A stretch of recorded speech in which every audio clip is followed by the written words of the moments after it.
The movie opens with a group of people running through a field of wheat, frantically searching for something or someone. We then hear an unfriendly voice saying, "You love your sister? You make any noise, know what happens?"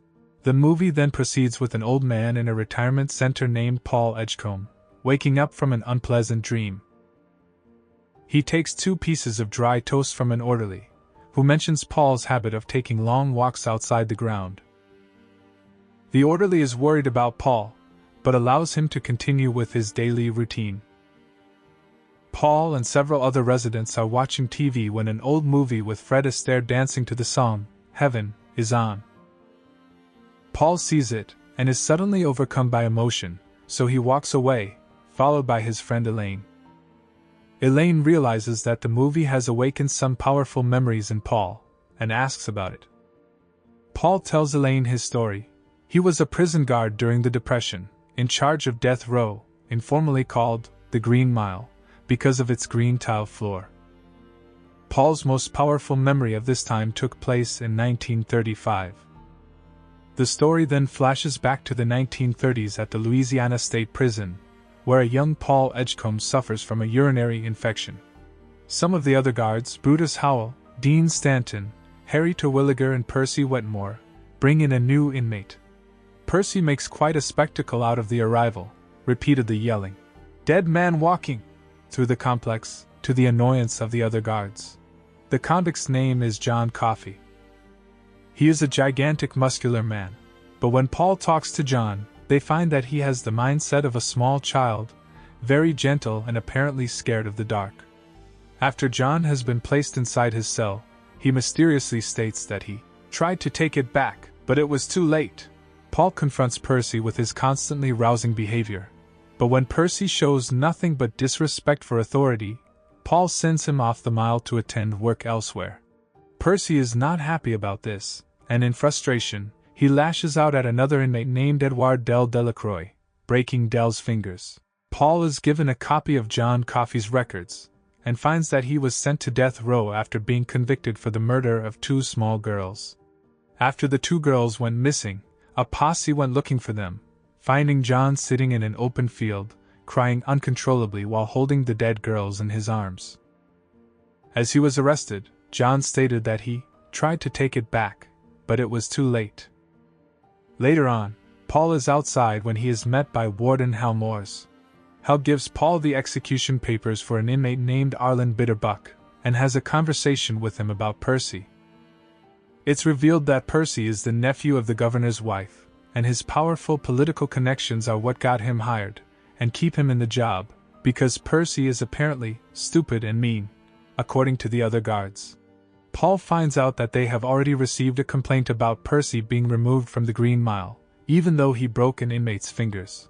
However, Hal has also learned that Percy has applied for an administrator job at a mental hospital, which would mean better pay and better hours, and with a little luck, no more Percy on the mile. Paul theorizes that Percy wants to witness an execution up close before moving on to a new job. Warden Moores also mentions that his wife, Melinda, is not well.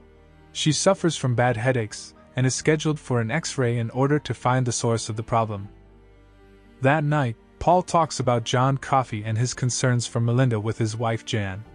He also regrets that they cannot make love as long as he has his infection, but waves away her advice to see a doctor for it. Next day, Brutus spots a mouse in the cell block.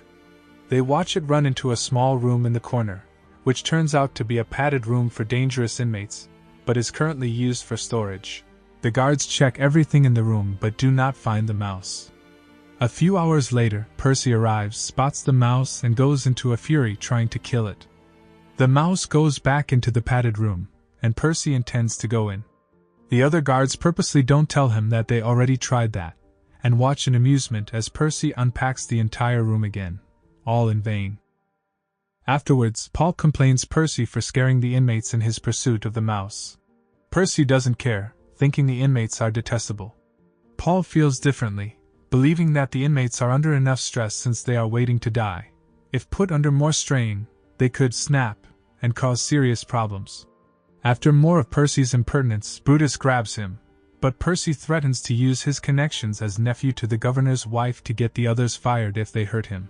Paul retorts that if he ever makes such a threat again, they will harm him, even at the cost of their jobs. While Bitterbuck is granted one final meeting with his family, Paul and the others prepare the auditorium with the electric chair for his upcoming execution. They do a repetition with the prison's elderly janitor, Toot Toot, helping them. Paul instructs Percy to watch and learn while the others prep the electric chair. One of the guards explains to Percy the necessity of putting a wet sponge on the convict's head before the cap with the electrodes is attached. This will cause the electric current to go straight through the head, and allow the execution to go more smoothly. That night, Bitterbuck is prepared for the execution.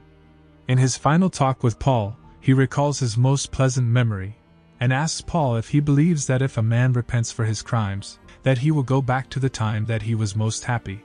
Paul says he believes that exact thing. Brutus leads Bitterbuck's execution, which is carried out with little problems. Afterward, Paul confronts Percy with his new job opportunity, stimulating him to take it now that he has witnessed an execution. However, Percy reveals that he wants to be placed in charge of an inmate's execution before he leaves. Next day, the inmate named Dell has found the mouse again, named it Mr. Jingles, and is trying to tame it. The other guards allow Dell to keep Mr. Jingles as a pet. Even Percy is uncharacteristically supportive of this, suggesting they get the mouse a cigar box to sleep in. Paul meets with Warden Hal again, getting word of a new inmate coming in, a man named William Wild Bill Warden, who killed 3 people in a holdup. Hal is almost in tears. The doctors have told him that his wife Melinda has a tumor the size of a lemon in her brain, virtually inoperable and eventually fatal. That night, Paul suffers from his urinary infection even more. He is almost in constant pain. He intends to see the doctor the next day after the new inmate has been brought in.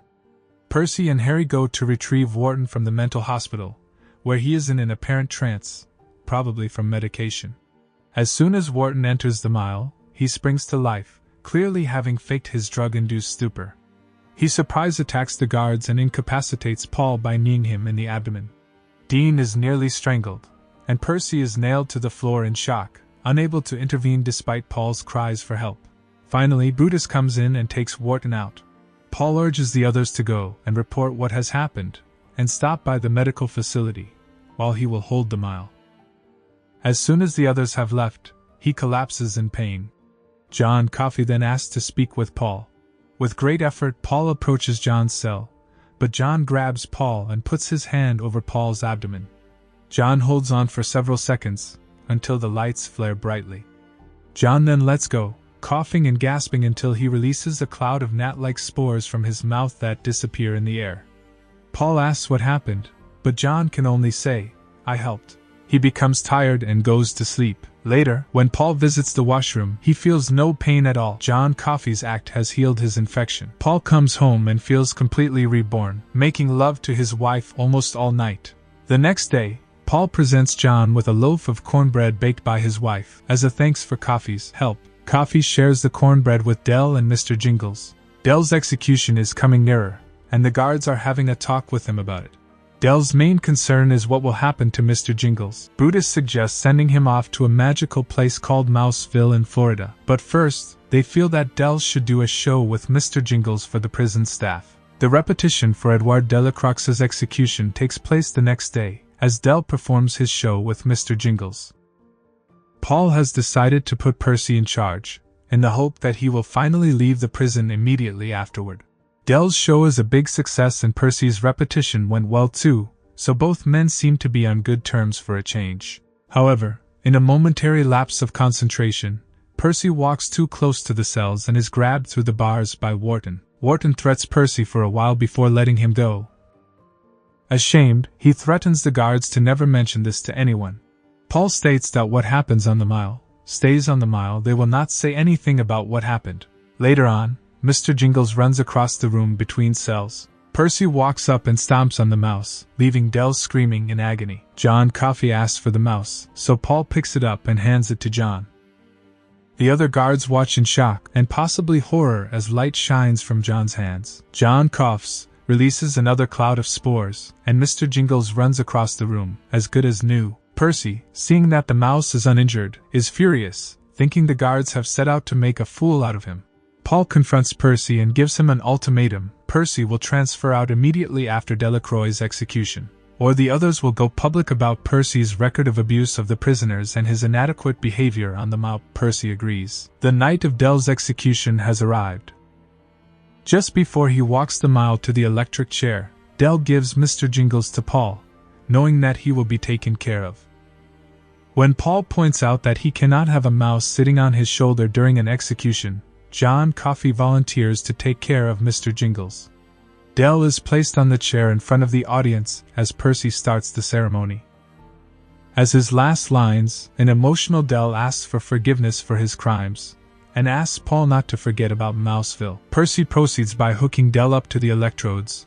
With one small exception, he purposely does not soak the sponge he places on Del's head, wanting to punish Del one more time. Paul notices that the sponge is dry, but just too late the electricity has already been activated. As a result, the execution is excruciating for Del. He convulses and screams in pain, much to the increasing horror of the audience. At the same time, John Coffey is hysterically crying as he seems to telepathically feel Del's struggle. Paul and the other guards watch with fear, but don't dare turn off the electricity, thinking that it will not take much longer. The horrified audience starts to panic and flees the scene, despite Hal Moore's assurance that everything is okay.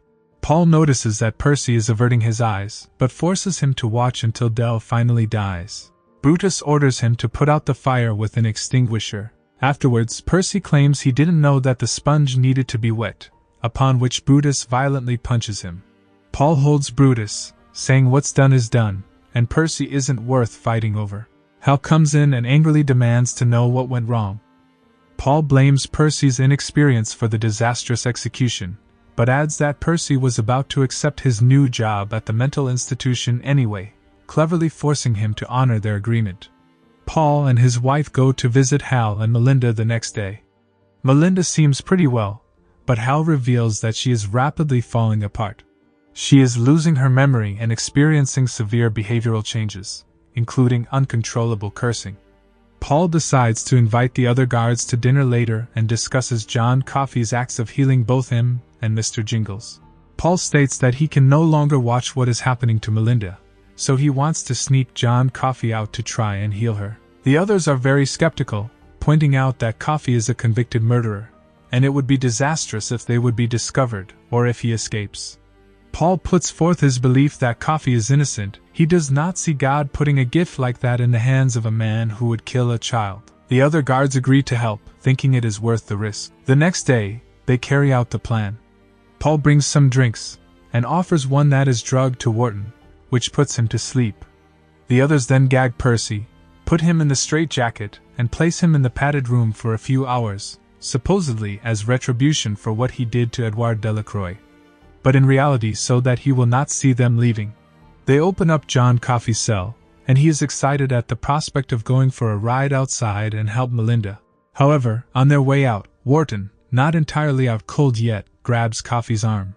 John is apparently horrified by what he sees when touching Wharton, who finally falls asleep. They arrive at Hal's home, and Hal threatens them with a shotgun, thinking there is a prison riot or escape attempt going on. Paul carefully talks him down, while Coffey goes upstairs to meet Melinda. John gets very close to Melinda's face, and something comes out of her mouth and into his, making the light in the room shine intensely, even causing a small earthquake. John breaks the connection with her, falling down coughing. Melinda sits up, looking much healthier and having no memory of anything that happened before her x-ray. Hal collapses, crying at his wife's restoration. John continues to cough, unable to release the spores like before. Melinda gives Coffey a pendant with the mark of Saint Christopher the Healer as a present. The men return to the prison, and John is still very ill from the encounter. Dean mentions that Wharton has almost regained consciousness. Percy is released from isolation cell, looking aggravated. As Percy leaves, John grabs him through the bars, holds his face close to his, releases the spores directly into Percy's mouth, and lets go of him. Percy, in a daze, walks over to Wharton's cell. Wharton, just coming to, taunts him some more. Percy, a tear running across his face, empties his revolver into Wharton's chest. The other sees Percy, who leans back and coughs up the remaining black spores. Paul asks John why he did this. John states that Wharton and Percy were bad men, and he punished them for it. He tells Paul that he needs to see for himself, and sticks out his hand. Over the protests of the other guards, Paul takes John's hand, and immediately starts seeing the memories of Wharton that John is carrying. Wharton was a worker on the farm where the two little girls lived. One night, he snuck into their room and abducted them. He threatened them that if one would scream, he would kill the other. Paul sees that Wharton was responsible for the double murder that John Coffey was convicted for. After finally letting go, John tells the devastated Paul that Wharton killed the girls with their love for each other. Hal and the police arrive at the mile, where Percy, upon examination, appears to be schizophrenic. Percy is taken away and sent to a mental hospital, ironically the same place where he was supposed to be an administrator. Now that he knows Coffey is innocent, Paul is unsure how to proceed. He talks to his wife that night, and she suggests talking to John to see what he wants. The next day, Paul and the others have a talk with Coffey, even asking him if they should just let him go. Coffey does not want to escape, as he doesn't want to get them in trouble. With regards to the upcoming execution, Paul asks John how he could ever justify killing an innocent man before God.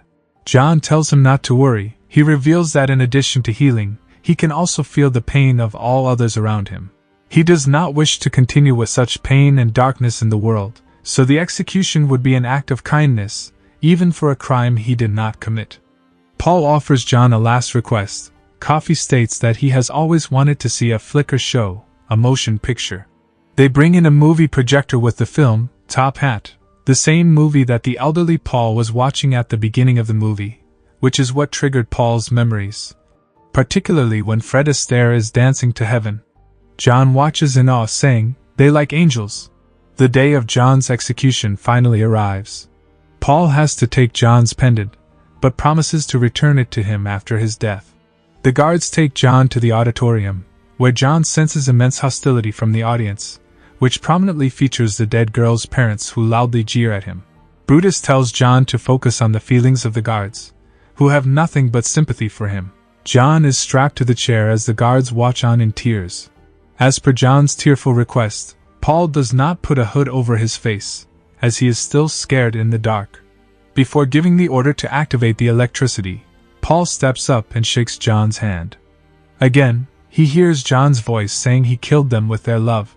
As the chair is activated, the execution goes smoothly, and John dies. Afterwards, Paul puts the pendant back on his neck. The elderly Paul's voice cuts in and states that he and Brutus left the Green Mile soon after, unable to carry on after seeing John Coffey die. They transferred to a youth corrections facility. Elaine admits that Paul's tale is quite a story, but she does not completely believe it. She points out that something does not add up. Paul mentioned his son being grown up in 1935, which means he should be much older than he appears. Paul takes Elaine on a walk, and they come to a cabin in the woods. There is a mouse sleeping in a small box. Elaine is shocked to meet Mr. Jingles. We see a flashback to Paul returning to the mile shortly after John Coffey's execution. He finds the mouse again, and has kept him ever since. Old Paul states that he is now 108 years old, and that he believes John Coffey infected him and Mr. Jingles with life. Paul feels that this is his punishment for killing a genuine miracle of God. He must stay alive and watch everyone he cares die before his own death. Later, Paul is seen at Elaine's funeral, quietly wondering just how much longer he has to go on. He has no doubt in his mind that he will die one day, but if God can extend the life of a mouse for so many years, how long does he need to go on living?